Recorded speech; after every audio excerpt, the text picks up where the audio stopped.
We got a 1974 Roadrunner. This has got a 440 in it, aluminum radiator, obviously. They were still hauling ass back then, even in '74.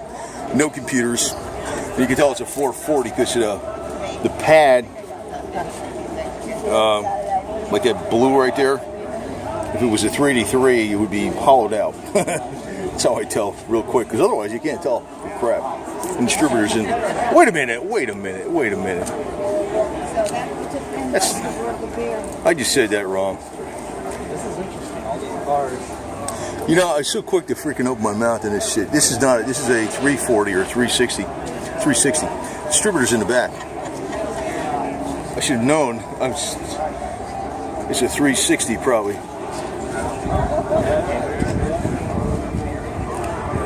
Built though with the headers. Yeah, because I just looked at it. I said, wait a minute. I said, first off, the distributor's in the back, but then I also noticed the motor's a little more narrow.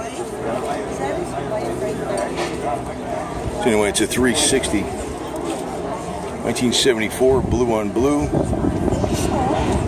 I don't know what the horsepower would be, what it is out of there right now. It's probably quite a bit more, probably putting out, 361 horsepower per cubic inch, whatever, so.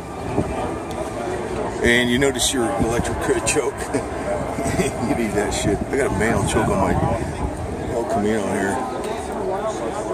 Keep America great, huh? And the pistol grip shifter.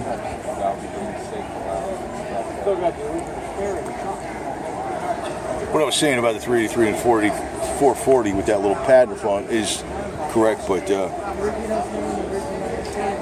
can look at it, realize just jump from one car to the other, and I didn't think quick enough there for a second. I'm trying to get as many cars in as I possibly can.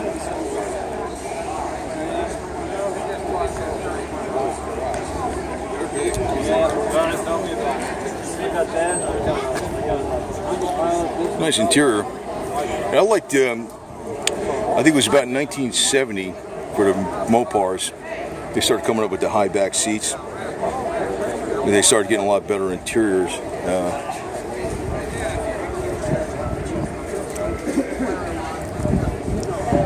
But there was a reason why the cops used to always use the Dodges, the Plymouths, because they were built to take, the abuse. And basically, the Roadrunner was sort of like a police package car, basically. That's really what you might say it was. With sporty, exterior, better colors and stuff, better wheels and stuff, way it looked. But basically, it was like a police package, heavy-duty car. No nonsense. And if the police use something, a lot, like back in the day in the 60s and 70s, Dodges, Plymouths were very, like the #1 popular police cars.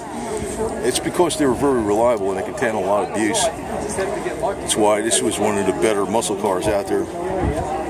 I think that is a 360.